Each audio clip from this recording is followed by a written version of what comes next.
Uma ênfase no corpo chama atenção para a abordagem evolutiva. Nietzsche viu um possível equívoco de interpretação que, ao colocar em primeiro plano a adaptação interna a circunstâncias externas, como em Spencer, ameaçava a teoria evolutiva que ele conheceu. Para o filósofo, esse modo de entendimento ignorava a característica fundamental da vida, que é a vontade de potência. Mais determinantes que a adaptação às circunstâncias externas são as forças espontâneas, agressivas e invasoras, criadoras de uma nova interpretação de direções e formas, a cujo efeito somente se segue a adaptação. Adaptação não é uma coisa mesquinha. Não é só que a gente... Na natureza ele está falando, né? Então não é que tem um ambiente, então os corpos mesquinhamente vão ali se adaptando ao ambiente. É porque ele diz assim, a natureza é tão inventiva, ela cria tantas formas, ela vai produzindo coisas, e que nas modificações que vão acontecendo, né, na medida da evolução da vida, dos ambientes e tal, é essa generosidade, é essa abundância, é esse excesso que possibilita adaptações. Então não é que a girafa esticou o pescoço para alcançar a comida. É que tinha girafas com pescoços grandes, né? Então elas conseguiram acessar o alimento, né? Então ele está falando assim, da imensa variedade da vida, que é uma coisa muito mais de excesso do que de picuinha, do que de mesquinharia, né? Então são esses excessos que vão possibilitar adaptações.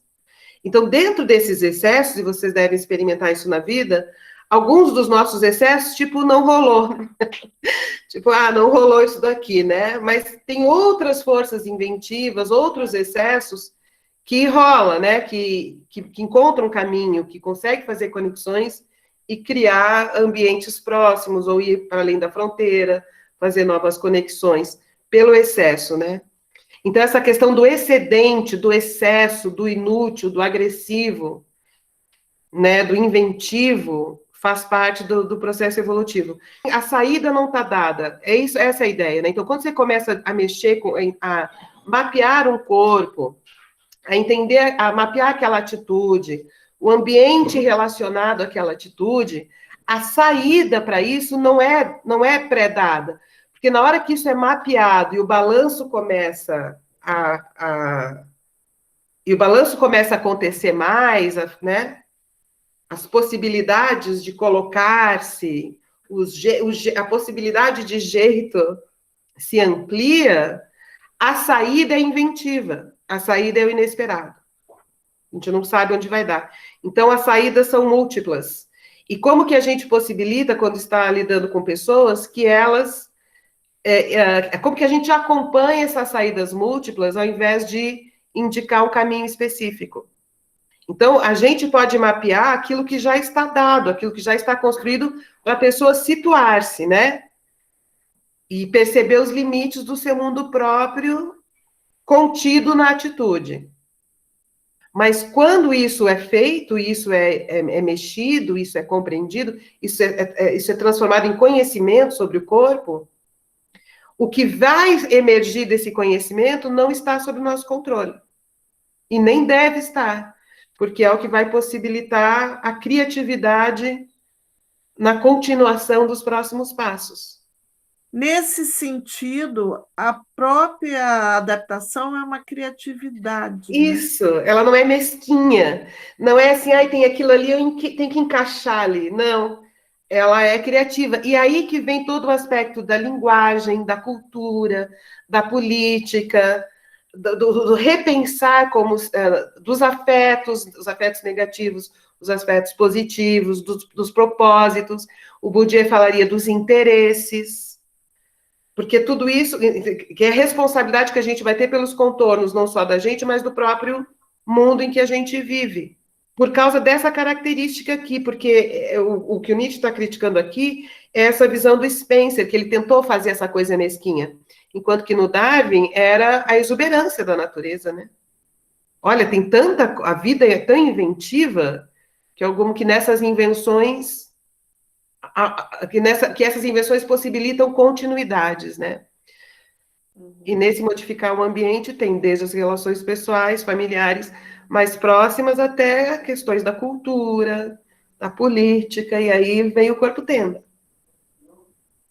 Então ele fala assim, o Nietzsche, né, mais do que adaptação às circunstâncias externas, tipo, o mundo exige isso, então eu encaixo ali bonitinho, né?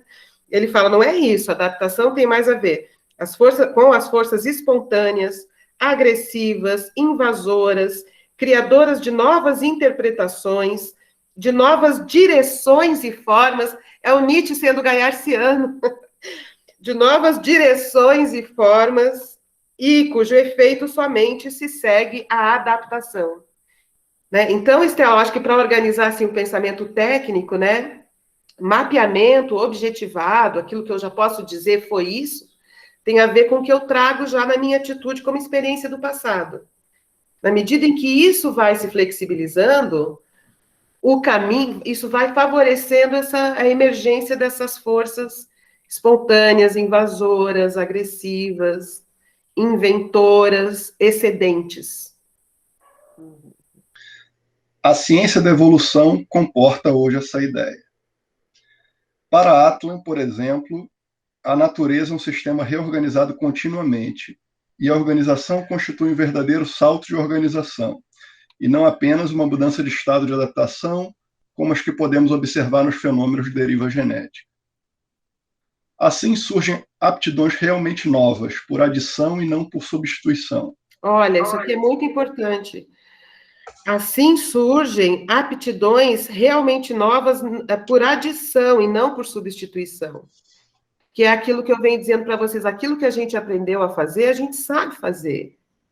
Então, não é que você não vai usar o ou, você não vai trocar. Então, tem que entender a experiência desse corpo. Esse corpo que chega, ele chega com uma série de aptidões. Ou seja, ele sabe fazer um monte de coisas. Sabe se relacionar desse jeito, sabe expressar certas emoções, sabe direcionar as suas emoções de um certo jeito. É isso que ele sabe fazer. Essa teoria dos sistemas dinâmicos aqui, ela é muito interessante, ela tem uma teoria da mente também que dialoga muito, só que eles não pensaram em motricidade humana.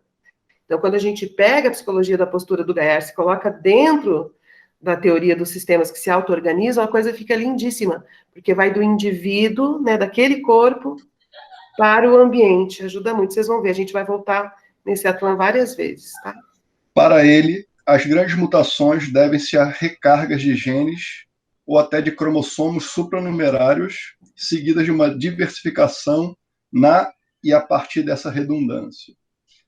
A novidade consiste no aumento da variedade do estoque de material genético inútil no estado atual de adaptação, mas que acabam constituindo novas aptidões.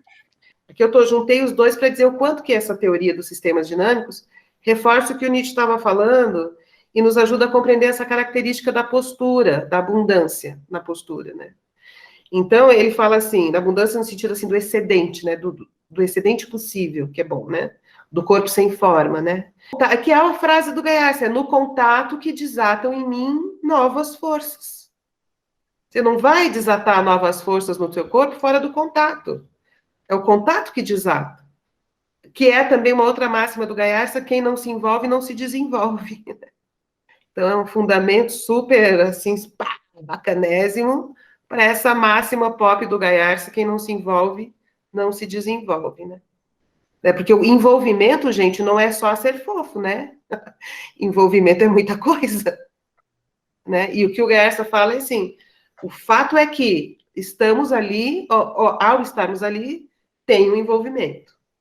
O que você faz com isso? Como você lida com isso? Porque existem sistemas muito entrelaçados de enfraquecimento, né, de captura do desejo. Então, essa força, ela é capturada para algumas direções, porque socialmente são construídos esses sistemas de captura dessa força. E captura do desejo, Tânia, é captura do destino, porque desejo significa seguir a estrela, seguir norte, para onde você está indo. Qual é o seu destino? Seu destino nessa relação, mãe e filho, pai e filha, né? Seu destino na relação com o trabalho, seu destino na relação com o mundo social, seu destino, do que você se aproxima, que você traz para a sua vida? Como você se aproxima? Né? Tudo isso é o desejo. E o desejo, ele é capturado, muitas vezes, e a gente se perde, né? E a gente, não é que se perde, é capturado por um caminho, né? Então, não é só o sujeito tentando arrumar um emprego para poder sustentar a sua família, mas é o cara também se envolvendo com um grupo de rap, né? Formando o funk, criando uma associação de bairro, não é? Criando laços de exuberância que possibilitem a sobrevivência. Então, porque na ideologia do indivíduo, é o indivíduo ali no pequenininho tentando sobreviver, né? No mesquinho, né? Mas, quando a gente fala em exuberância, a gente está falando de conexões, de laços, de agregações partidárias, agregações de ONG, agregações artísticas. O habitat dos grandes problemas é a rua. Da perspectiva da filosofia com o corpo, não basta teorização, nem mesmo uma excelente teorização de uma filosofia sobre o corpo. Isso aqui é o que eu venho perseguindo há tantos anos. Filosofia sobre o corpo tem muita. É muito generoso os estudos sobre o corpo. Na filosofia, na antropologia, é muito na sociologia, mas como é uma filosofia que não é sobre o corpo, mas com o corpo? Uma filosofia do sentido em movimento. Essa é a questão, que é o que a gente está tentando desenvolver aqui, trabalhar aqui, o corpo tenda e tal, né? Oswald de Andrade nos lembra que, para Nietzsche, o habitat dos grandes problemas é a rua. Uma filosofia no corpo é diferente de um entendimento esquemático do corpo, pois este é tão abstrato como uma concepção ideológica qualquer. Isso é muito Nietzsche e isso é muito Gaiarsa também, porque o que o Gaiarsa vai dizer? Aliás, nesse último livro dele, os 50 anos de psicoterapia verbal e não verbal, né? Chega uma hora que ele também fala, agora tem esse negócio de psicologia cognitiva, não sei o quê, ele reclama de tudo, né? Por quê? Porque tanto o Gaiarsa como o Nietzsche, assim, embora o Gaiarsa tenha um puta conhecimento de anatomia e de fisiologia e pá, ele está preocupado com a resultante. A resultante é um aspecto subjetivo, a resultante é o destino, a resultante é o desejo, a resultante é o campo de afetos, é como que as vidas se compõem, né? Então, não adianta muito eu entender muito de anatomia, de fisiologia, ou fazer, ou sei lá, ter uma teoria sociológica incrível, se eu não entendo como que existe uma resultante na vida, que é o modo como estou me fazendo no mundo, naquelas relações, que é o jeito, né? Essa projeção no mundo. E isso tem um aspecto subjetivo, que é a produção de sentido e o que eu digo sobre o meu desejo, sobre as minhas conexões, sobre o que eu faço na minha vida, né? Porque a vida, em ação, em relação, produz resultantes. Essas resultantes são tendas existenciais, tendas significativas que podem ser mapeadas. Entender a singularidade daquela tenda. Que tem fatores estruturais e fatores criativos. Fatores individuais.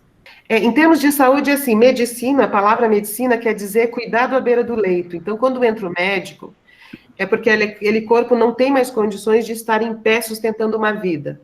Ele não tem condições de fazer o que os gregos chamavam de bios. Bios é o modo como a gente vive desde que nasce até morre. Então, o bios tem um caráter político, né? Político é na polis, é com o outro, é no mundo, é produzindo um modo de viver. Isso é a palavra bios para os gregos, né?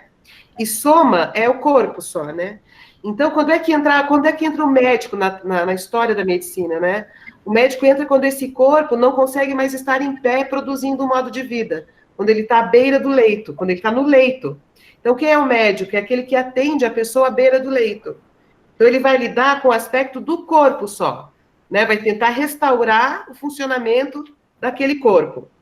Mas quando a pessoa consegue ficar em pé e vai produzir uma vida, aí o caráter é ético, ou é poético. Existiu de poieses, né? E aí é que entra a análise. A análise não trabalha à beira do leito. A análise trabalha nesse espaço da bios, entre o nascimento e a morte, quando o corpo consegue ficar de pé, produzindo um modo de vida. Esse livrar-se, eu não acho que é tirar uma roupa e jogar fora. Esse livrar-se, eu acho que é transformar essa aptidão, o que ela sabe fazer para ficar na dela e evitar o constrangimento da vergonha, é um conhecimento. Que tem uma função de encosto, na medida em que o automatismo captura. Então, não é que ela vai tirar essa roupa e jogar fora, eu quero que ela conheça essa roupa. Que ela transforme isso que ela faz com o corpo num saber de si. Que ela diga, faço isso. Eu sei como isso é engendrado, eu sei como isso vai, eu sei qual é o contorno, eu sei qual é a forma, eu sei como isso vem. Porque depois, na vida, quando isso vier, ela vai ver, ela vai identificar. Mas para que ela consiga modificar essa disposição, o melhor caminho que eu acredito é que ela transforme essa aptidão essa aptidão automática em conhecimento. Conhecimento proprioceptivo, que ela saiba, faço assim. Dentro daquele processo que eu até falei de recordar, repetir e elaborar, tem até uma brincadeira que se faz, que é assim, é recordar, repetir, repetir, repetir, repetir, repetir, repetir 1000 vezes. Quem sabe elaborar alguma coisa. E à medida que vai se reproduzindo isso com cada vez mais consciência, parece que é possível alguma coisinha a mais, né? Algum balanço a mais é possível. Até entrar em contato com aquela sensação repetidas vezes e começar a perceber essa sensação no corpo. Talvez crie uma janela de possibilidade de alguma coisinha diferente a cada vez, né? Olha, como a gente está falando de sentido, né, Marco? É o jeito, a direção, o projeto, né? Eu gosto muito de pequenos deslocamentos. Pequenos deslocamentos.